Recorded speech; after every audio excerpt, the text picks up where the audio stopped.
नमस्कार विद्यार्थी मित्रांनो, आज आपण महाराष्ट्र शासनाने ज्या आपल्याला क्वेश्चन बँक्स त्यांच्या वेबसाईटवरती अवेलेबल करून दिलेल्या आहेत, तर त्या प्रत्येक क्वेश्चन बँकचा किंवा प्रत्येक सब्जेक्टचे आन्सर आपण या ठिकाणी पाहणार आहोत. तर आज आपला फर्स्ट सब्जेक्ट आहे science and technology part 1. Okay, या ठिकाणी मार्च 2022 ओके या पेपरसाठी आपल्याला ही क्वेश्चन बँक अवेलेबल करून दिलेली आहे. त्याच्या अगोदर त्यांनी काही सूचना दिलेल्या आहेत. आपल्याला जे काही क्वेश्चन बँक्स त्यांनी अवेलेबल करून दिलेले आहेत ते फक्त प्रॅक्टिससाठी आहेत किंवा विद्यार्थ्यांनी फक्त प्रश्न प्रकारांचा त्या ठिकाणी सराव करायचा आहे किंवा त्यातले जे प्रश्न विचारलेले आहेत ते कशा टाईपचे प्रश्न विचारलेले आहेत याचा फक्त आपल्याला अभ्यास करायचा आहे. यातले प्रश्न बोर्डाच्या एक्झामला येतीलच असं नाही आहे, परंतु नाहीच येणार असंही नाही आहे. तर काही यातले प्रश्न किंवा बरेचसे प्रश्न ह्यातले येऊ शकतात. जेव्हा बोर्डाचा SSC बोर्डाचा जेव्हा सिलेबस चेंज झाला होता तेव्हा बोर्डाने आपल्याला प्रत्येक विषयाच्या 5-5 क्वेश्चन पेपर त्या ठिकाणी अवेलेबल करून दिल्या होत्या आणि त्यातले बरेचसे क्वेश्चन्स हे SSC बोर्डाच्या मेन पेपरला आले होते. त्यामुळे हे जे क्वेश्चन पेपर आपल्याला बोर्डाने अवेलेबल करून दिलेले आहेत तर त्याचीसुद्धा प्रॅक्टिस आपल्याला व्यवस्थित करायची आहे. मे बी ह्याच्यातले बरेचसे क्वेश्चन्स विचारले जाऊ शकतात आणि पॉसिबिलिटी आहे. ओके, ह्या वर्षी कोविडमुळे मे बी जास्त प्रश्न ह्या क्वेश्चन बँकमधले येऊ शकतात. तर चला तर मग सुरुवात करूयात आपल्या क्वेश्चन बँकला सायन्स अँड टेक्नॉलॉजी पार्ट 1. ठीक आहे. सो फर्स्ट क्वेश्चन दिलेला आहे, सर्व MCQ टाईप क्वेश्चन आहेत. ह्याच्यातले चॅप्टर वाईज, ह्याच्यामध्ये चॅप्टर वाईज तुम्हाला MCQs दिलेले आहेत. सो फर्स्ट चॅप्टरचे MCQs इथं दिलेले आहेत बघा. First question, a dot dot is necessary to change the speed as well as direction of motion of an object. Okay, असं काय गरजेचं आहे जे स्पीड आणि डायरेक्शन चेंज करण्यासाठी आपल्याला लागतं? तर ऑब्वियसली काय आहे, फोर्स ॲप्लाय केल्याशिवाय आपण एखाद्या गोष्टीचा स्पीड किंवा डायरेक्शन आपण चेंज करू शकत नाही आहे. सेकंड क्वेश्चन आहे, the orbit of a planet revolving around a star is. Okay, जे काही प्लॅनेट्स आहेत ते स्टारच्या भोवती कोणत्या ऑर्बिटमध्ये ते रिव्हॉल्व करतात? ओके, सर्क्युलर ऑर्बिटमध्ये, लिनियर ऑर्बिटमध्ये, ओके, किंवा लिनियर मोशनमध्ये नाही आहे. टुवर्ड्स द फोकल पॉईंट नाही. तर ह्याचा आन्सर काय आहे तुमचा? इलिप्टिकल ऑर्बिटमध्ये ते रिव्हॉल्व करतात. ओके, सो हे जे आहे ते केप्लर्स लॉमध्ये आपण ते डिस्कस केलेलं आहे. क्वेश्चन नंबर 3 बघा काय आहे, square of its period of revolution around the sun is directly proportional to square of the mean distance of the planet from the sun. हा जो आहे तो केप्लर्स थर्ड लॉ आहे. ठीक आहे, व्यवस्थित लर्न करा. केप्लर्स लॉ हे महत्त्वाचे आहे, त्याच्यावरती कसाही प्रश्न विचारला जाऊ शकतो तुम्हाला. त्यामुळे ठीक आहे, व्यवस्थित करा, ते तीनही लॉ व्यवस्थित करा. Next question number 4, the gravitational force between the two bodies is directly proportional to product of the masses of those bodies and is inversely proportional to square of distance between them. हा जो आहे तो तुमचा Newton's universal law आहे. Question number 5 पहा आता, the value of universal gravitational constant G in SI unit is. Okay, first चॅप्टरमध्ये आपण पाहिलं होतं जीची जी व्हॅल्यू आहे ती किती आहे? 6.673 × 10⁻11 newton metre square kg square. ठीक आहे, नेक्स्ट लर्न करा व्यवस्थित. सो क्वेश्चन नंबर 6 बघा काय आहे, the dot dot force is much weaker than the other forces in the nature. Okay, कोणता असा फोर्स आहे जो खूप मच वीकर आहे? Okay, so that is the gravitational force. Okay, हा जो आहे that is the much weaker as compare to electromagnetic force, nuclear force or the intermolecular force. ठीक आहे, next, the value of gravitational acceleration G is. Value of gravitational acceleration जीची value कुठे जास्त आहे? तर it is highest at the pole. Okay, पोलवरती जीची value आहे. ओके, ही काय आहे? जास्त आहे. नेक्स्ट क्वेश्चन नंबर 8 पहा, the value of gravitational acceleration G is dot dot at the equator. इक्वेटरवरती जीची व्हॅल्यू किती असते? तर 9.78 metre per second square. Okay, ही असेल इक्वेटरवरती जीची values. Okay, next question number 9 पहा काय आहे,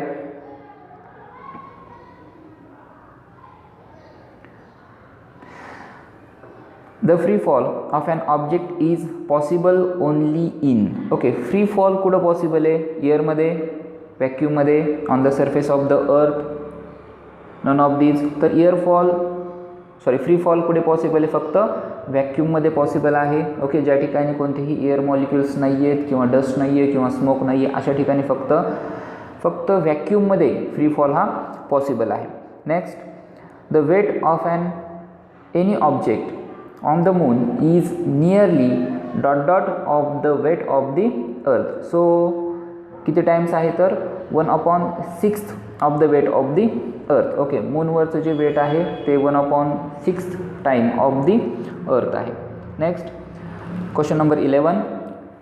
अ person weight 60 newton on the earth, his weight on the moon will be. Okay, जर अर्थवरती एखाद्या माणसाचं वेट 60 न्यूटन असेल तर मग मूनवरती त्याचं वेट किती असेल?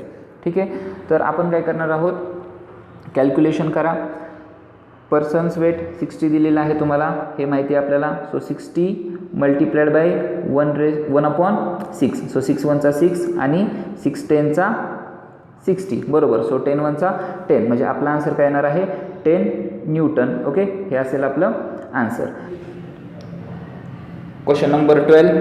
So this question is from the chapter number 2. Dobereiner's lets down the ... rule. Okay, periodic, modern periodic, आणि ह्या ठिकाणी थोडीशी स्पेलिंग मिस्टेक झालेली आहे, आणि ऑक्टेव्स. ओके, सो ह्या ठिकाणी कोणता रूल त्यांनी ॲप्लाय केला होता? आपल्याला माहिती आहे की जे काही डोबेर्नायर्स होते त्यांनी 3 एलिमेंटचे ग्रुप्स त्या ठिकाणी केले होते, आणि त्या ग्रुप्सला त्यांनी नाव दिलं होतं ट्रेड्स. तर ह्या ठिकाणी तुमचं करेक्ट आन्सर असेल मग ट्रेड्स. चला, next question. The Newlands law of octaves is applicable up to. ठीक आहे, न्यूलंड्स लॉ माहिती आहे आपल्याला. आपल्या चॅप्टरमध्ये सेकंड जे सायंटिस्ट आहेत, ओके, फर्स्टवाले आपण डिस्कस केले होते डोबेर्नायर्स, आणि सेकंड डिस्कस केले होते आपण न्यूलंड्स. ओके, तर ह्यांच्यामध्ये हा जो लॉ आहे, ओके, जो काही त्यांचा ऑक्टेव्स लॉ आहे तो फक्त कॅल्शियमपर्यंत ॲप्लिकेबल आहे, त्याच्यापुढे तो ॲप्लिकेबल नाही आहे. Next, question number 14. X and Y are the two elements having the similar properties which obeys the Newland's octaves. The minimum and the maximum number of elements in between respectively are ... okay, so त्या ठिकाणी answer किती असेल तुमचं? 7 and 15. Okay, चलो next question करते हैं. Question number 15 पहा. At the time of Mendeleev's ... elements were known. Okay, so मेंडेलिव्हच्या काळामध्ये किती एलिमेंट्स त्या ठिकाणी डिस्कवर झाले होते? तुम्हाला पेज नंबर 17 वरती त्याचा आन्सर भेटेल. ओके, तर त्या काळामध्ये 63 एलिमेंट्स त्या ठिकाणी डिस्कवर झाले होते. क्वेश्चन नंबर 16 पहा. इन मेंडेलिव्हज पिरियॉडिक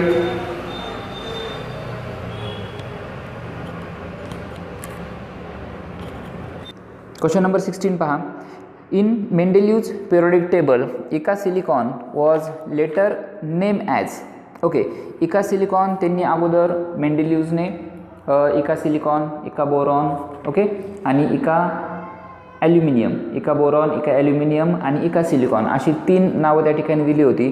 तर इका सिलिकॉनला नंतर काय नाव दिलं आलं किंवा नंतर ते कशा पद्धतीने डिस्कवर झालेले, तर त्याचं नाव काय होतं? इका सिलिकॉनचं जर्मेनियम हे त्याचं नाव होतं. तुम्हाला पेज नंबर 19 वरती ते सापडेल. Okay, merits of Mendeleev's periodic table ह्याच्यामध्ये त्याचा आन्सर आहे. ओके, चलो. Then question number 17. In a modern periodic table the number of columns and the periods are respectively ... and ... किती त्याच्यामध्ये पिरियड्स आहेत आणि किती कॉलम्स आहेत? तर पहिल्यांदा तुम्हाला कॉलम विचारलेले ह्या ठिकाणी. तर कॉलम्स किती आहेत? तर 18 कॉलम्स आहेत आणि पिरियड्स किती आहेत? 7 आहेत, बरोबर. So 18 columns and 7 period. Okay, हे वाला आन्सर आपलं करेक्ट असेल. चला पुढे जाऊयात. ... Is the outer most shell for elements of period 2. Okay, जो पिरियड 2 आहे त्याच्या आउटर मोस्ट शेलमध्ये किती एलिमेंट्स आहेत? ... Is the outer most shell is the outer most shell. कोणती आउटर मोस्ट शेल आहे पिरियड 2 मध्ये? तर L. पहिल्यांदा कोणती शेल असते? फर्स्टवाली शेल K आणि सेकंडवाली शेल असते तुमची L. सो सेकंड पिरियडमध्ये तुमची आहे L वाली शेल. क्वेश्चन नंबर 19 पहा. The groups 1 and 2 constitute the dot dot block. आपल्याला माहिती आहे जो काय तुमचा पिरियोडिक टेबल आहे तो SPDF. ओके, अशा 4 ब्लॉकमध्ये डिवाईड झालेला आहे. तर ग्रुप 1 and 2 हा कशापासून बनलेला आहे? S ब्लॉक ह्याच्यापासून तो बनलेला आहे. क्वेश्चन नंबर 20 पहा. Which pair of atomic number represents the elements in the same group.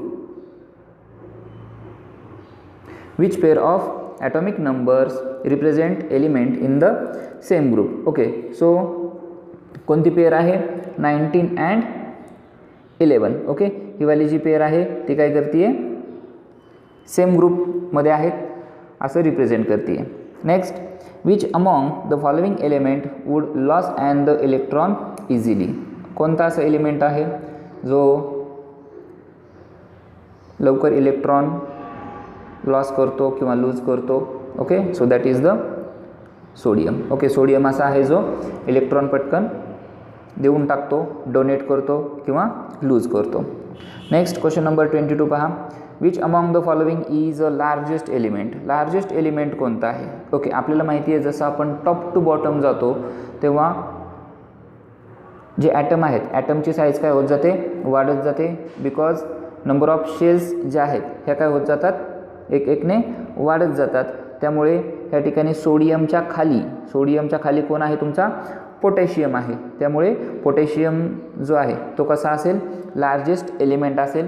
आणि मॅग्नेशियम आणि कॅल्शियम हे ऑब्वियसली ते तुमच्या राईट हँड साईडला येतात, त्यामुळे ते स्मॉलेस्ट इन साईज असतील. त्यामुळे पोटॅशियम हे तुमचं करेक्ट आन्सर असेल. क्वेश्चन नंबर 23 पहा. Arrange the following elements in order to their decreasing metallic character. Sodium, silicon, chlorine, magnesium आणि ॲल्युमिनियम. ओके, असे तुम्हाला एलिमेंट्स दिलेले आहेत. तर आपण डिस्कस केलं होतं की जो सोडियम आहे तो जास्त रिॲक्टिव्ह आहे. जेव्हा आम्ही लॅबोरेटरीमध्ये एक्सपेरिमेंट करायचो तेव्हा सोडियमचा एक छोटासा पार्ट, ओके, तो आम्ही पाण्यामध्ये टाकायचो तर त्या ठिकाणी असा मोठा असा स्फोट व्हायचा. ओके, म्हणजेच काय की सोडियम जो आहे तो काय आहे तुमचा? जास्त रिॲक्टिव्ह आहे. सोडियम हा पाण्यात टाकायचा नसतो. ओके, तो जास्त रिॲक्टिव्ह असल्यामुळे त्या ठिकाणी स्फोट वगैरे होऊ शकतो. ठीक आहे, चला पुढे जाऊयात. Question number 24. Which one of the following does not. Okay, question number 23 पहा. Arrange the following elements in order of their decreasing metallic character. Sodium, silicon, chlorine, magnesium आणि ॲल्युमिनियम असे आपल्याला एलिमेंट्स दिलेले आहेत. तर ह्याच्यामध्ये जास्त रिॲक्टिव्ह कोण आहे? तर आपण डिस्कस केलं होतं सोडियम जो आहे जर तो वॉटरच्या कंटेंटमध्ये आला किंवा वॉटर व्हेपर्सच्या कंटेंटमध्ये जर व्हेपर्सच्या कॉन्टॅक्टमध्ये जरी आला तरी पण तो काय करतो? असा पेट घेतो. ठीक आहे, सो सोडियम जो आहे तो जास्त रिॲक्टिव्ह आहे. त्यामुळे आपला त्यानंतर मॅग्नेशियम आहे, त्यानंतर ॲल्युमिनियम आहे, त्यानंतर सिलिकॉन आहे, नंतर क्लोरीन आहे. त्यामुळे ही वाली सिरीज जी आहे ती आपली करेक्ट असेल. Sodium, magnesium, aluminium, silicon and chlorine. Next, which of the following does not increase while moving down the group of the modern periodic table. Again read the question. Which of the following does not increase? Okay, काय वाढत नाही? Okay, while moving down the group of the modern periodic table. So atomic radius, metallic character आणि valency. Okay, atomic radius जो आहे जसं आपण top to bottom जातो तशा पद्धतीने ॲटॉमिक रेडियस तुमचा वाढतो. त्यानंतर मेटॅलिक कॅरेक्टर्स, ओके, ते पण वाढतं आपलं. ओके, तर व्हॅलन्सी जी आहे ती सेम राहते, त्यामुळे व्हॅलन्सी त्या ठिकाणी वाढत नाही आहे. सो आपला आन्सर असेल valency. Next, on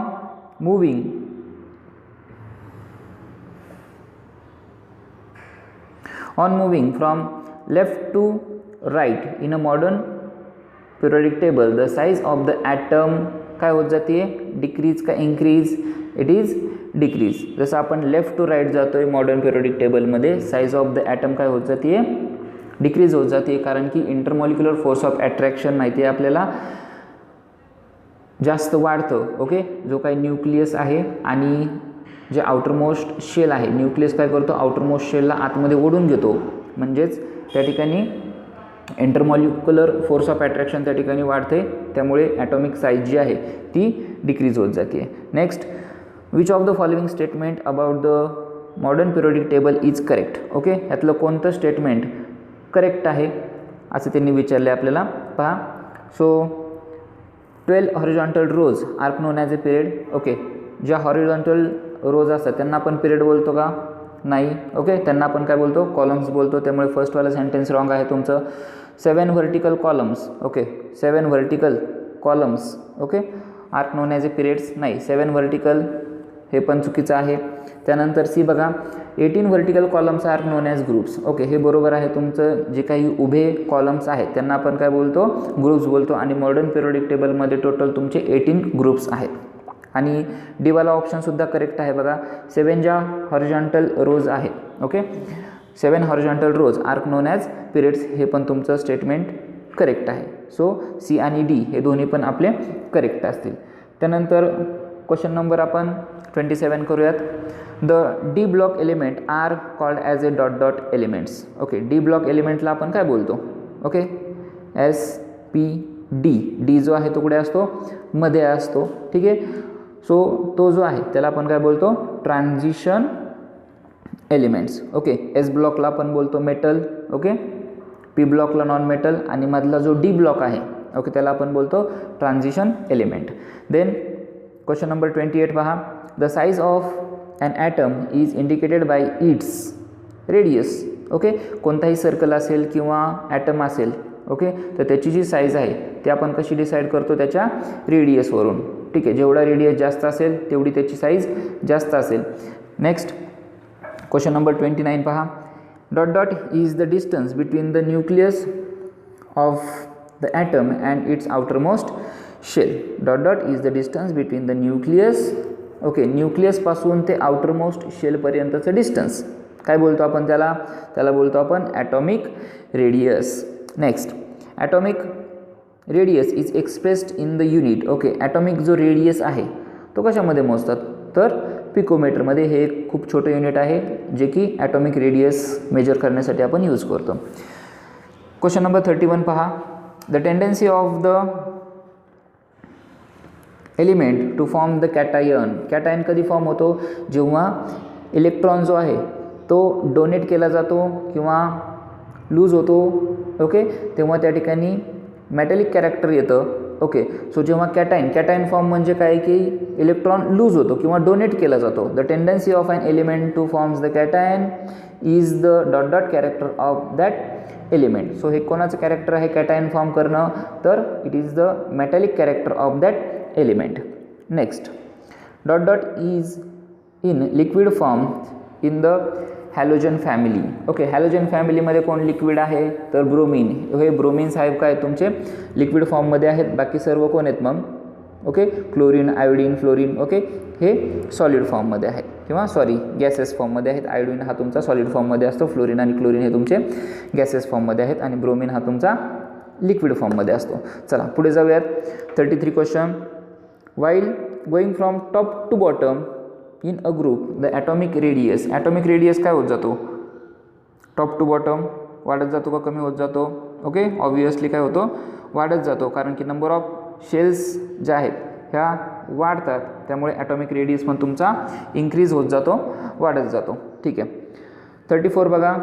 the tendency of an element to forms the anion is the dot dot character of the element. Okay, ॲनायनवरती आपण एक क्वेश्चन पाहिला होता आत्ता की कॅटायन फॉर्म झालं तर मेटॅलिक कॅरेक्टर आणि ॲनायन फॉर्म झालं तर कोणतं कॅरेक्टर असणार आहे? Non metallic character. Question number 35 पहा. The elements from the zero group are called. Zero ग्रुपला आपण काय बोलतो? Nobel gases. ओके, राजवायू मराठीमध्ये त्याला बोलतो आपण. ओके, यांना कोणाची गरज नाही आहे. त्यांचं जे ऑक्टेट आहे ते कंप्लीट झालेलं आहे. सो त्यामुळे त्यांना आपण बोलतो झिरो ग्रुप. ठीक आहे. सो त्या ठिकाणी नोबल गॅस हे आपले गॅसेस हे आपला आन्सर असेल. 36 बघा. Writing a chemical reaction in brief bye using the chemical formula is called as. Chemical change, chemical symbol, chemical equation. त्याला आपण काय बोलतो? Chemical equation. Writing a chemical reaction in brief by using a chemical formula is called as a chemical equation. Next पहा. 37.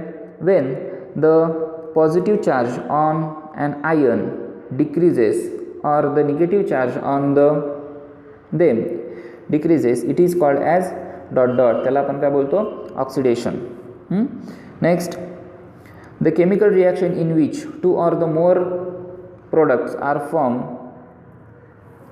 from a single reactant is called dot dot. Okay, एकापासून दोन किंवा जास्त product जर तयार होत असतील, the chemical reaction in which two or more products are form from the single reactant. Okay, एका रिॲक्टंटपासून जर जास्त प्रोडक्ट त्या ठिकाणी तयार होत असतील तर त्याला आपण काय बोलतो, डिकम्पोजिशन रिॲक्शन. नेक्स्ट 39 पहा, in the chemical equation the dot dot are written on the left hand side. Left hand साईडला जेव्हा आपण केमिकल रिॲक्शन लिहितो तेव्हा लेफ्ट हँड साईडला काय असतं, ऑब्वियसली तुमचा रिॲक्टंट असतो. ठीक आहे. Question number 40, aqueous solution of ZnSO4 is added into the aqueous solution of BaCl2. This is the example of dot dot reaction. Okay, so that is the double displacement reaction आहे. Okay, so या ठिकाणी जो BA आहे तो SO4 बरोबर react होतो आणि ZnCl बरोबर Cl2 बरोबर रिॲक्ट होतो. सो या ठिकाणी तुमचा ZnCl2 आणि BaSO4. ओके, अशा पद्धतीने ही रिॲक्शन होईल, म्हणजे या ठिकाणी double displacement.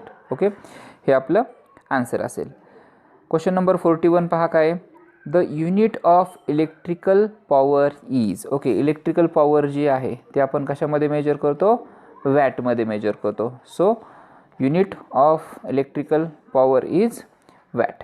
Question number 42, the live and neutral wire have the potential difference of dot dot. Okay, so live आणि न्यूट्रल ज्या वायर असतात आपल्या घरामधल्या, ओके, किंवा ते स्विच आहेत, ओके, त्यांच्यामध्ये एक लाईव्ह असते एक न्यूट्रल असते, तर त्यांच्यामधला जो पोटेन्शियल डिफरन्स आहे हा किती असतो, 220 व्होल्ट. नेक्स्ट क्वेश्चन नंबर 43 पहा, an electric bulb coil of dot dot metal is use. Okay, so जे इलेक्ट्रिक बल्ब असतात, जे जुनेवाले इलेक्ट्रिक बल्ब होते, सो त्यांच्यामध्ये कोणती वायर किंवा कोणता मेटल त्या ठिकाणी यूज केला जातो, so that is the tungsten. Okay, हा जो मेटल आहे तो त्या ठिकाणी यूज केला जातो कारण की त्याचा जो मेल्टिंग पॉईंट आहे हा खूप जास्त आहे, लवकर तो मेल्ट होत नाही आणि जेव्हा इलेक्ट्रिसिटी त्याच्यामधून पास होते तेव्हा तो आपल्याला हीट देतो किंवा लाईट आपल्याला तो देऊ शकतो. त्यामुळे आपला आन्सर असेल टंगस्टन. नेक्स्ट क्वेश्चन नंबर 44 पहा, the electricity bill specifies the usage in dot dot. Okay, आपल्या घरामध्ये जर लाईटचं बिल आलं असेल तर जे काही इलेक्ट्रिसिटी बिल आहे तर हे कशामध्ये असतं, तुमचं युनिटमध्ये असतं. Okay, therefore the electricity bill specified the usage in the unit. Next, the frequency of AC in is dot dot hertz. Okay, ACची जी फ्रिक्वेन्सी आहे ती किती असते, that is the 50 hertz. Okay, 50 hertz एवढी त्याची फ्रिक्वेन्सी असेल. Next, these days when current in the circuit suddenly increases, so dot dot switches are used. Okay, so nowadays आपण काय करतो, जे काही घरामध्ये इलेक्ट्रिसिटी आहे, ओके, सो त्यांच्यामध्ये कोणते डिफॉल्ट्स यायला नको किंवा जर काही डिफॉल्ट झाले तर ते इन्स्ट्रुमेंट्स खराब होऊ नयेत. ओके, किंवा जो तुमचा इलेक्ट्रिक सर्किट आहे ते शटडाऊन करण्यासाठी आपण MCBचा यूज करतो. सो आन्सर असेल दिस डेज किंवा now days when the current in the circuit suddenly increases. Okay, जास्त करंट जर त्या ठिकाणी इन्क्रीज झाला तर तो शटडाऊन करण्यासाठी we use the MCB switches are use. Okay, next, a coin of an alloy.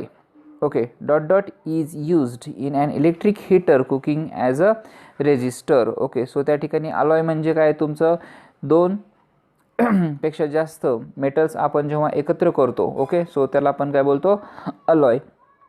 तर ह्या ठिकाणी नायक्रोम, ओके, हे जे आहे it is used in the electric heater cooking as a resistor म्हणून आपण नायक्रोम यूज करतो. नेक्स्ट क्वेश्चन नंबर 48 पहा, the right hand thumb rule is also called as the Maxwell's corkscrew. Okay, त्यालाच आपण काय बोलतो, Maxwell's corkscrew. Question number 49 dot dot is used for the electrical instruments. Electrical इन्स्ट्रुमेंट्समध्ये आपण काय use करतो, galvanometer. Dot dot is used for the electrical instruments, so that is the galvanometer. Next, question number 50, which of the following scientist invented the rule of the electromagnetic induction. हे माहिती आपल्याला Michael Faraday जे आहेत, okay, यांनी काय केलं होतं, electric magnetic induction, okay, हा इन्व्हेंट केला होता त्यांनी. ओके, जर आपण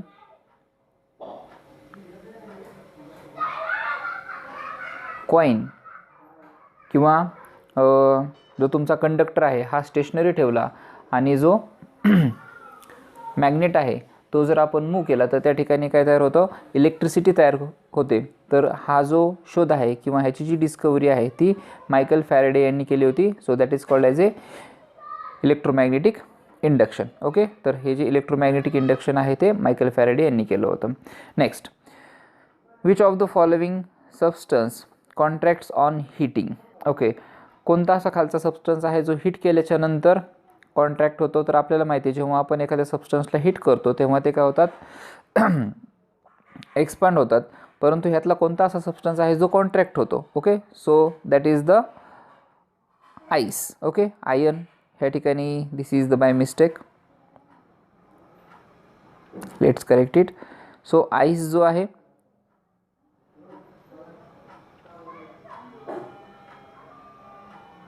ऑन हिटिंग हा काय होतो, कॉन्ट्रॅक्ट होतो. But this is applicable only up to the 4 degree Celsius. Okay, after the 4 degree Celsius it expands. Take question number 52, if the pressure increases the melting point of the substance. जर एखाद्या सबस्टन्सवरती आपण pressure दिला तर त्याचा जो melting point आहे तो काय होणार आहे, इन्क्रीज होणार आहे, म्हणजे वाढणार आहे.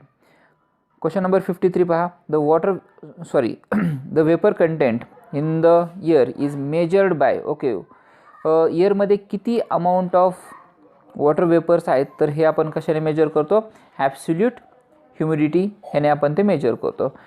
Question number 54, humid and the dry nature of the air depends on the dot dot. Humid and the dry nature हे कशावरती डिपेंड असेल, so it is depends on the temperature of the air. Okay, एअरच्या टेम्परेचरवरती एअरमध्ये किती humid आणि किती dryness आहे हे डिपेंड असेल. क्वेश्चन नंबर 55,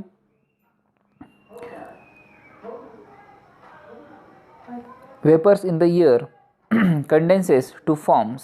ओके, काय तयार होतं, vapours in a air condenses. Okay, एअरमधले जे वेपर्स आहेत हे जर कंडेन्स झाले तर त्या ठिकाणी फॉगसुद्धा तयार होऊ शकतं किंवा स्नोफॉल पण येऊ शकतो आणि रेनफॉल पण येऊ शकतो. ओके, सो ह्या ठिकाणी आपला आन्सर असेल ए, बी आणि सी. ह्या ठिकाणी ए हा ॲड केलेला नाही आहे त्यामुळे बी आणि सी हे आपलं करेक्ट आन्सर असेल. Next, question number 56, when the temperature of the water decreases below 4 degree Celsius its volume. Okay, त्याचं व्हॉल्यूम काय होतं, इन्क्रीज होतो.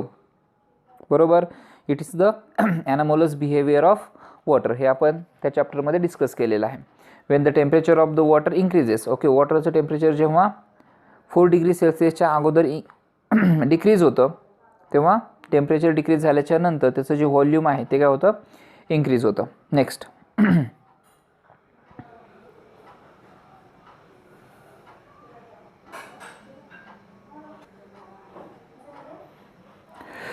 क्वेश्चन नंबर 57 पहा, in a region with a cold climate the aquatic animal can survive at 4 degree Celsius because. Okay, ह्या ठिकाणी ice floating on the water is insulator हे पण correct आहे. The heat from the water cannot transfer to the atmosphere. Okay, जी काही पाण्यातली heat आहे ती ॲटमॉस्फिअरमध्ये ट्रान्सफर होत नाही हे पण करेक्ट आहे. And the third reason is anomalous behaviour of water. This statement is also correct, therefore all these. So our answer is all the above. Let's discuss question number 58. From the options given below, the specific heat of the of dot dot is maximum. Okay, so specific heat जी आहे, okay, heat absorb करून घेण्याची capacity जी आहे ती कोणाची जास्त असते, आयनची जास्त असते. So therefore from the options given below the specific heat of iron is maximum. Okay, आयनची हीट ॲब्झॉर्ब करून घेण्याची जी कॅपॅसिटी आहे ती सर्वात जास्त असते as compare to copper, silver and the mercury. Take question number 59. Ice ball is prepared from the shredded ice again. This is the example of regelation. Okay, हे कशाचं एक्झाम्पल आहे? That is the example of regelation. Question number 60. The SI unit of the specific heat. Okay, specific heatचं SI unit काय आहे? Joule per kg degree Celsius. Okay, हे आहे तुमचं SI unit of specific heat.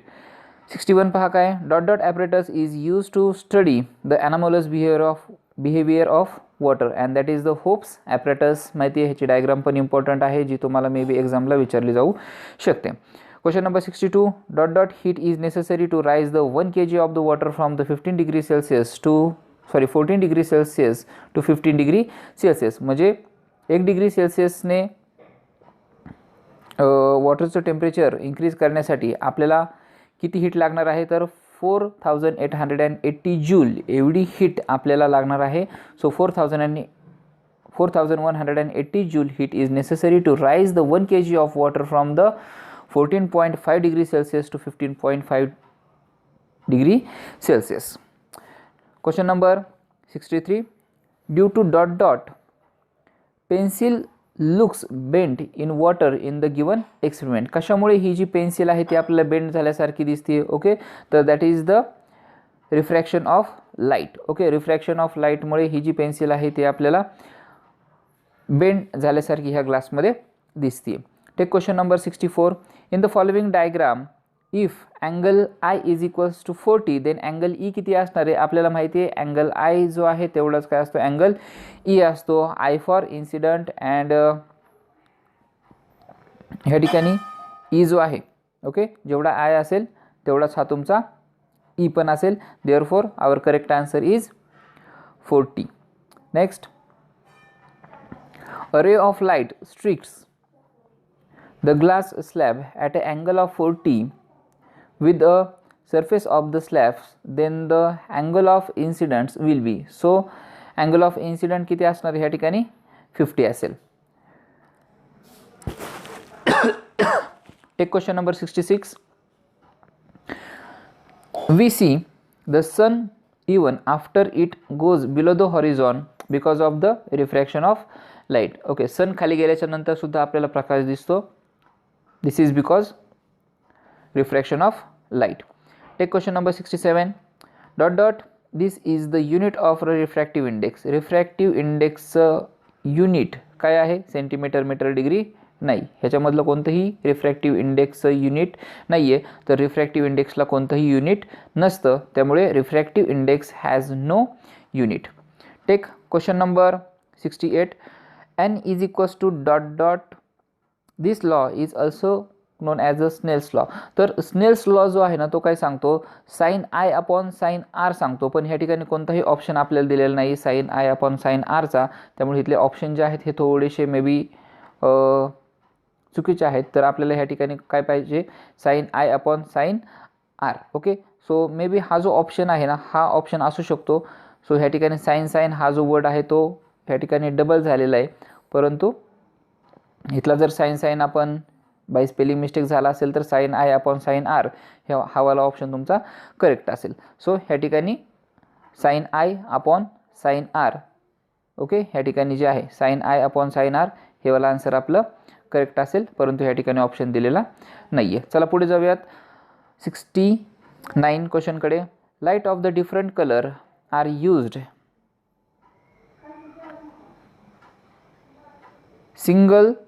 signal for the safety transferred from these. The wavelength of the red light is dot dot nanometer. ठीक आहे, जी red light आहे तिची wavelength किती असते, 700 nanometre. If the refractive index of the ear with respect to glass is 2/3, what is the refractive index of the glass with respect to ear? Okay, so ह्या ठिकाणी काय असतो, इन्व्हर्स घ्यायचा असतो फक्त ह्याचा. सो विथ रिस्पेक्ट टू म्हणल्याच्या नंतर so ह्याचा आन्सर असेल आपलं 3/2. ओके, 2/3चा जो इन्व्हर्स आहे, so that is the 3/2. Let's discuss question number 71. The process of separation of light into its component colors while passing through a medium is called as a dispersion of light. Okay, जे काही light rays आहेत ह्यांचं separation होणं, okay, त्याला आपण काय बोलतो, dispersion of light. Next question number 72. Light changes its direction when going from one transparent medium to another transparent medium is called dot dot. काय बोलतो आपण त्याला, जेव्हा लाईट एका ट्रान्सपरंट मीडियममधून दुसऱ्या ट्रान्सपरंट मीडियममध्ये जात असताना त्याची जी डायरेक्शन आहे ही चेंज करतो, त्याला आपण बोलतो refraction of light. Question number 73.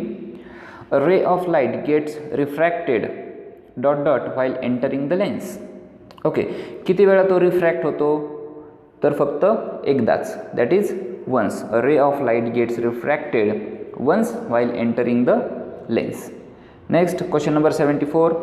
The point inside the lens on the principal axis through which light rays pass without changing their path is called as A optical centre. त्याला आपण काय बोलतो, optical centre. अशा पॉईंटमधून की ज्या ठिकाणून light जो आहे तो त्याची डायरेक्शन चेंज करणार नाही आहे, त्या पॉईंटला आपण बोलतो optical centre. Question number 75. Virtual image is form if and the object is placed. Okay, आपण एक्सपेरिमेंटमध्ये पाहिलं होतं व्हर्च्युअल इमेज आपल्याला कधी भेटते, जेव्हा ऑब्जेक्ट आपण F1 अँड O, ओके, याच्यामध्ये ऑप्टिकल सेंटर याच्यामध्ये जेव्हा आपण ठेवतो, ओके, तेव्हा आपल्याला त्या ठिकाणी व्हर्च्युअल इमेज त्या ठिकाणी फॉर्म भेटते. Okay okay, let discuss question number 76. In the convex lens if an object is placed at 2F1 the image is form at, okay, dot dot. तर या ठिकाणी F1 to F1, behind to F1 आणि on the same side of lens on the object. Okay, असे options या ठिकाणी दिलेले आहेत, परंतु या ठिकाणी जे करेक्ट ऑप्शन आहे तो आहे 2F2. ओके, तो ऑप्शन या ठिकाणी नाही आहे, तर हे आपला आन्सर असेल 2F2. Next question number 77. All the distances parallel to the principal axis are measure from the dot dot. Okay, so जे काही डिस्टन्स आहे प्रिन्सिपल ॲक्सिसवरचे ते आपण कुठून मेजर करतो, ओके, ऑप्टिकल सेंटरपासून, ओपासून आपण ते मेजर करतो. ओके, जी काही आपली राईट हँड साईड आहे, राईट हँड साईडला सर्व प्लस असतात, लेफ्ट हँड साईडला जर ऑब्जेक्ट असेल तर ते मायनसमध्ये आपण घेतो, म्हणजे ऑप्टिकल सेंटर ओपासून आपण सर्व डिस्टन्स त्या ठिकाणी मेजर करतो. Take question number 78. A small hole of changing diameter at centre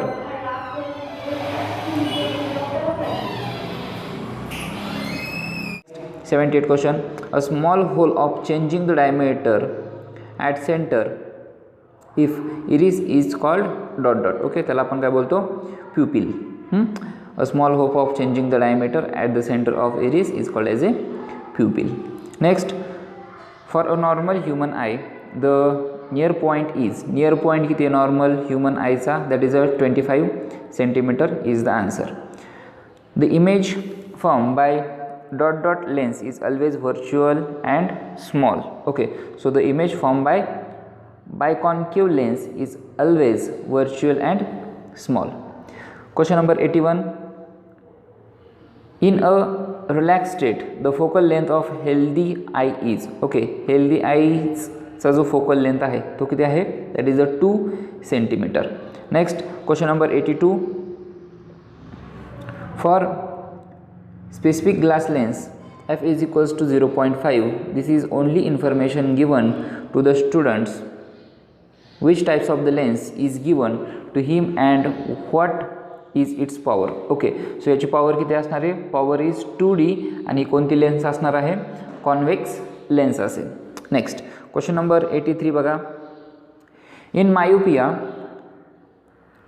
the human eye dot dot. Okay, तर cannot see nearby object distinctly, cannot see distinct object clearly.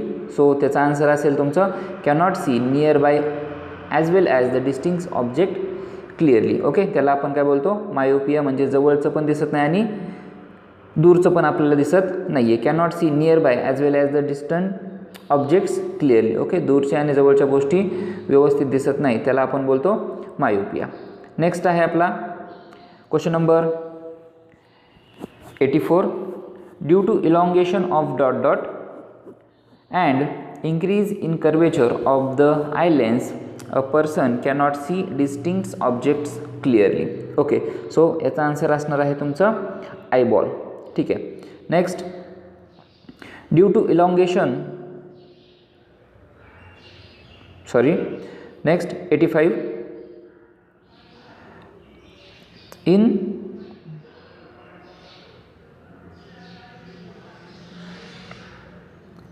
hypermetropia human eye dot dot so can see distinct objects clearly. Okay, हे आपला answer असेल.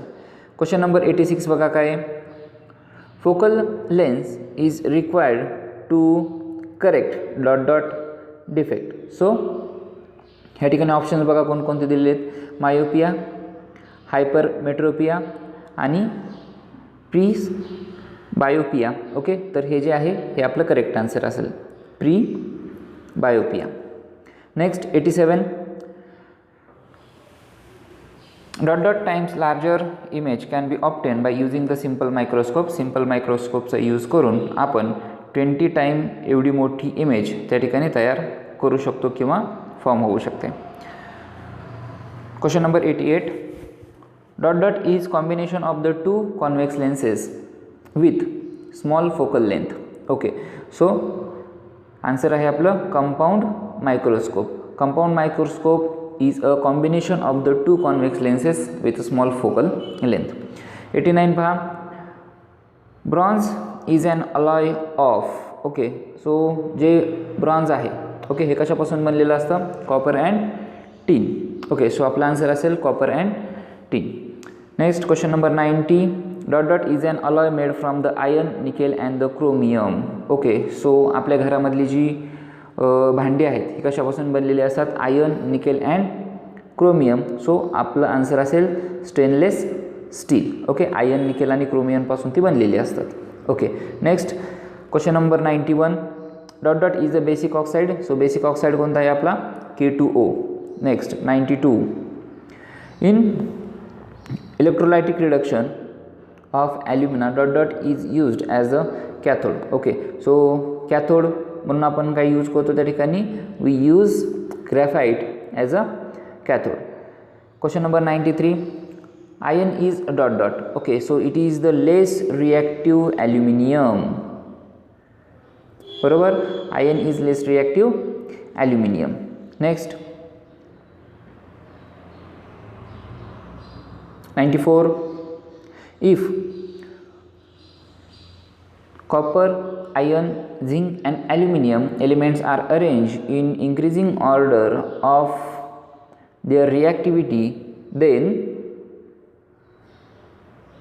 the correct order would be which of the following. So correct order काय असणार आहे, increasing order ची copper, iron, Zn and aluminum. Okay, so हे असेल आपली करेक्ट ऑर्डर. ओके, म्हणजे रिॲक्टिव्हिटी जी आहे ती कॉपरची जास्त आहे, त्यानंतर iron, zinc and then aluminium.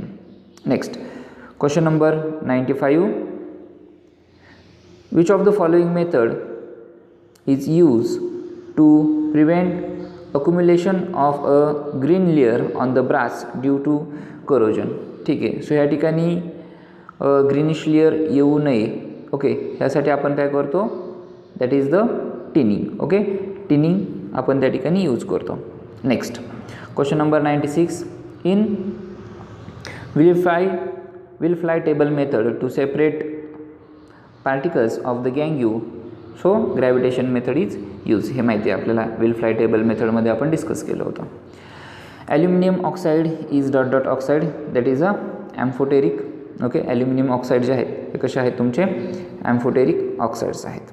Question number 98. Atomic number of aluminium is dot dot and its electronic configuration is dot dot. ठीक आहे, ॲल्युमिनियमचा आपल्याला पिरियोडिक टेबलमध्ये आपण पाहिलं होतं. ॲल्युमिनियमचा जो ॲटॉमिक नंबर आहे हा किती आहे, दॅट इज द 13 अँड त्याचं इलेक्ट्रॉनिक कॉन्फिगरेशन किती आहे, 283. फर्स्ट शेलमध्ये 2 इलेक्ट्रॉन्स, सेकंड शेलमध्ये 8 इलेक्ट्रॉन्स अँड थर्ड शेलमध्ये 3 electrons. So that is the 13 is the atomic number. Next question number 99. The chemical formula of zinc blende is. Zinc ब्लेडचा जो chemical formula आहे तो काय आहे तुमचा, ZnS. ओके, सो ZnS हा काय आहे, झिंक ब्लेडसाठी केमिकल फॉर्म्युला आहे. नेक्स्ट क्वेश्चन नंबर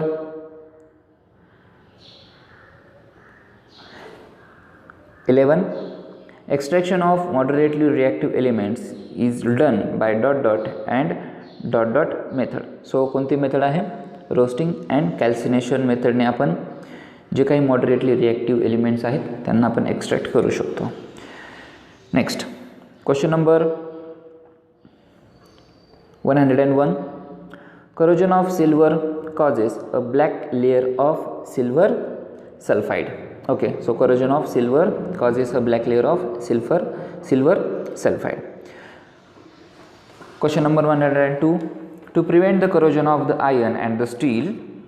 ओके, त्यासाठी आपण काय करतो, आयर्नचं आणि स्टीलचं करोजन गंज थांबवण्यासाठी आपण काय करतो, गॅल्वनायझिंग ही मेथड त्या ठिकाणी यूज करतो. सो आन्सर असेल आपलं galvanising. Next 103.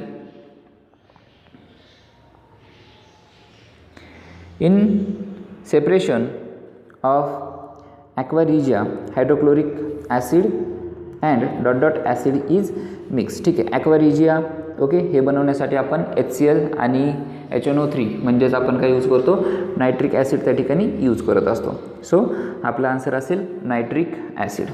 Next question number 104. The sound of one metal colliding with another making a noise. This property as dot dot good conductor, ductility, sonority and malleability. So जो आपण metals एकावरती एक मारल्याच्या नंतर जो आपल्याला आवाज येतो ओके, तर तो कोणता असतो, सोनरस साऊंड असतो, दॅट इज द सोनॅरिटी. सो आपला आन्सर असेल या ठिकाणी सोनॅरिटी. ओके, जो साऊंड येतो त्याला आपण बोलतो किंवा जो नॉईस येतो त्याला बोलतो आपण sonority. Next dot dot exist in the liquid state at a room temperature. Room टेम्परेचरमध्ये जो लिक्विड स्टेटमध्ये आहे तो कोण आहे तुमचा, ब्रोमिन आहे. बाकी क्लोरीन आणि फ्लोरीन ओके हे जे आहेत हे तुमचे क्लोरीन आणि फ्लोरीन हे तुमचे गॅसेस स्टेटमध्ये आहेत आणि आयोडीन जो आहे तो सॉलिड स्टेटमध्ये आहे आणि ब्रोमिन जो आहे तो रूम टेम्परेचरला लिक्विड स्टेटमध्ये असतो. Next question number 106. आयनिक कंपाऊंड आर इलेक्ट्रिकली कशा असतात, ते न्यूट्रल असतात. आयनिक कंपाऊंड जे आहेत हे they are the electrically neutral. Okay, next question number 107. बघा काय, dot dot is the good conductor of heat but bad conductor of electricity. कोण आहे असा, दॅट इज अ डायमंड. ठीक आहे, so diamond is a good conductor of heat but bad conductor of electricity. Question number 108. Dot dot is the least reactive metal. Okay, आपल्याला माहिती आहे gold is the least reactive. Okay, तो जास्त हवेबरोबर किंवा कोणत्याही substance बरोबर तो रिॲक्ट होत नाही आहे. Okay, so gold is the least reactive metal. 109. Dot dot forms a green colour in the water. Okay, वॉटरमध्ये ग्रीन कलर कशामुळे तयार होतो, FeSO4 ह्याच्यामुळे तयार होतो. So FeSO4 forms a green colour in the water. Tin is an alloy of dot dot. Okay, so ह्या ठिकाणी टीन हे जे आहे हे एक स्वतःच मेटल आहे बरोबर. It is not an alloy बरोबर. सो ह्या ठिकाणी कॉपर, टीन, झिंक, सिल्वर असे ऑप्शन दिलेले आहेत. तर ह्या ठिकाणी कोणतंही आन्सर किंवा नन ऑफ दी अबाव असं या ठिकाणी आन्सर पाहिजे होतं, कारण टीन हा स्वतःच एक मेटल आहे, that is not a alloy. त्यामुळे हा टीन कशापासून बनलेला नाही आहे, कॉपर किंवा टीन, झिंक किंवा सिल्वर ह्याच्यापासून बनलेला नाही आहे. ओके, लिहायचं असेल तर आपण टीन या ठिकाणी लिहू शकतो. ठीक आहे, परंतु अलॉय जे आहेत, आपण जसं डिस्कस केलं होतं की अलॉय हे फक्त 2 किंवा त्याच्यापेक्षा जास्त मेटल एकत्र येऊन मग अलॉय बनतात, परंतु ह्या ठिकाणी असं कोणताही ऑप्शन इथं दिलेला नाही आहे. चला next question number 111. Wien one of the metal in and the alloy is mercury, the alloy is called as a amalgam. Okay, so त्याला आपण काय बोलतो, अमालगम. One of the metal in a alloy. Okay, एखाद्या अलॉयमध्ये जर आपण एखादा metal टाकला तर त्या मेटलला ओके किंवा ह्या ठिकाणी मर्क्युरी जे आहे is mercury, the alloy is called as a amalgam. Okay, तर त्याला आपण बोलणार आहोत amalgam. When one of the metal in an alloy is mercury. Okay, mercury amalgam पण त्याला बोलतात.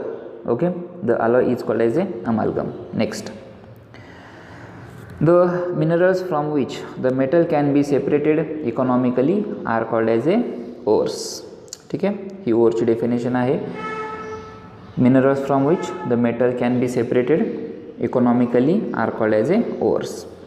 Question number 113. Generally, the melting and the boiling point of the carbon compounds are found to be the less than 300 degree Celsius. जे काही carbon compound आहेत त्यांचा जो melting point आहे हा किती असतो, 300 डिग्री सेल्सिअसपेक्षा कमी असतो. ओके, त्याला काही एक्सेप्शन्स आहेत, डायमंड आहे, ग्रॅफाईट आहे. ओके, हे थोडेसे त्याला एक्सेप्शन्स आहेत, पण most of the carbon compound हे 300 डिग्री सेल्सिअसपेक्षा त्यांचा जो मेल्टिंग पॉईंट आहे तो किंवा बॉइलिंग पॉईंट आहे जो कमी असतो. Next, question number 114. Number of valence electron in a carbon is. कार्बनमध्ये किती व्हॅलन्स इलेक्ट्रॉन्स असतात, 4. ओके, त्यामुळे तो जो आहे तो टेट्राव्हॅलंट असतो हे माहिती आहे आपल्याला. So number of valence electron in the carbon is 4. Next, question number 115. The bond between the 2 oxygen atom is ... bond. ठीक आहे, ऑक्सिजन कोणता बॉन्ड असतो, that is the double bond. Okay, O2 आपण असं लिहितो, पण जे 2 ऑक्सिजन आहेत त्यांच्यामध्ये ऑक्सिजन डबल बॉन्ड असतो. ठीक आहे. Next, question number 116. The molecular mass of carbon compound is spread over a range of. Okay, so carbon compound जे आहे त्यांचा मॉलिक्युलर मास ओके हा किती आहे, साधारण 10⁻12. ओके, इथपर्यंत कार्बन कंपाऊंडचं मॉलिक्युलर मास असू शकतं. ठीक आहे. Next, 117. The unsaturated hydrocarbon containing a carbon double bond are called as a. Carbon double bond असेल तर त्याला आपण काय बोलतो, अल्कीन. काय बोलतो, अल्कीन. अल्केन कशाला बोलतो आपण, जर कार्बन सिंगल बॉन्ड असेल तर अल्केन, आणि अल्काईन जर कार्बन ट्रिपल बॉन्ड असेल तर अल्काईन. आणि अल्कोहोल ज्याला OH अटॅच आहे किंवा अल्कोहोल हा फंक्शनल ग्रुप जर अटॅच असेल तर त्याला अल्कोहोल बोलतो आपण. तर कार्बन जो डबल बॉन्ड आहे तो कशामध्ये असतो, अल्किन्समध्ये कार्बन डबल बॉन्ड आहे. त्यानंतर खालचा क्वेश्चन पहा, त्याच्यावरतीच बेस आहे. The unsaturated hydrocarbons whose structure contains a carbon triple bond are called ... okay, triple bond असेल तर जसं आत्ता आपण डिस्कस केलं की अल्काईन जे आहेत यांच्यामध्ये काय असतो, कार्बन ट्रिपल बॉन्ड असतो. Right. Next, the phenomenon in which the compound having the different structural formula have the same molecular formula is called. Okay, त्याला आपण काय बोलतो, isomers. Okay, so the phenomenon in which the compound having the different structural formula but same molecular formula त्याला आपण बोलतो structural isomerism. Okay, so our answer is structural isomerism. Next, question number 120. From the following hydrocarbons ... is a cyclic hydrocarbon. Okay, कोणता आहे cyclic hydrocarbon, benzene. Okay, benzene हा काय तुमचा cyclic hydrocarbon आहे. Cyclic असं त्याचं स्ट्रक्चर असतं. ओके, रिंग शेपमध्ये त्याचं स्ट्रक्चर असेल. Next question. While going in an increasing order of length there is a rise in the molecular mass of members by 14U. Okay. Question number 122. The general molecular formula for the homologous series of the alkyne. अल्काईनचा जो formula आहे, general formula जो आहे तो काय आहे तुमचा CnH2n-2. Okay, हा जो आहे तो अल्काईनचा जनरल फॉर्म्युला आहे. Next, dot is one of the combustible component of LPG. LPGचा किंवा LPGमध्ये काय असतं combustible component, that is the propane. Okay, LPGमध्ये काय असतो लिक्विफाईड पेट्रोलियम गॅस, याच्यामध्ये काय असतो प्रोपेन असतो. Next, question number 124. At room temperature ethanol is in the liquid form. Okay, ethanol जो आहे ओके हा कोणत्या फॉर्ममध्ये असतो रूम टेम्परेचरला, that is in the liquid form. Question number 125. Generally dot is called as a spirit. Spirit कोणाला बोलतो आपण इथेनॉल. ओके, इथेनॉल जे आहे त्याला आपण बोलतो spirit. Next 26. Due to dot we can gather information about the worldwide event sitting at home. Okay, वर्ल्ड वाईडची इन्फॉर्मेशन आपल्याला कशी भेटते ओके इंटरनेटमधून, बरोबर. So our answer is internet. Due to internet we can gather the information about worldwide events sitting at the home. Question number 127. The first person to step on the moon is कोण आहे Neil Armstrong. Okay, he is the person who step किंवा or first person to step on the moon. Next 128. The first artificial satellite. Okay, कोणता आहे dot was sent to space by the Soviet Union in 1957. Okay, ह्या युनियनने काय केलं होतं first artificial satellite सोडलं होतं. सो त्याचं नाव काय आहे Sputnik. Okay, next. If a spacecraft is to be sent to travel to outer space it must have minimum velocity of, किती व्हेलॉसिटी पाहिजे त्याची 11.2 किलोमीटर पर सेकंड. ओके, एवढी व्हेलॉसिटी असायला हवी स्पेसक्राफ्टची. A group of students from COEP Pune sent a small satellite dot through ISRO. Okay, that is ISRO in 2016. Okay, so हे जे students आहेत group of students COEP Pune इथून जे सॅटेलाइट सोडलं होतं त्याचं नाव काय होतं स्वयं. Okay, next and this is the last question from the fill in the blanks. The astronomical objects closest to us is the moon. ठीक आहे, आपल्याजवळ ॲस्ट्रॉनॉमिकल ऑब्जेक्ट कोणता आहे तर दॅट इज द मून. ठीक आहे, so in this way we have completed all the fill in the blanks of all the chapters. Okay, so do this very well because most of the questions will be asked for your final board examination. So prepare all these MCQs very well and wish you all the best for your exam. Okay, in the next video we will discuss the another part of this video, that is correlation. Okay, find the correlation.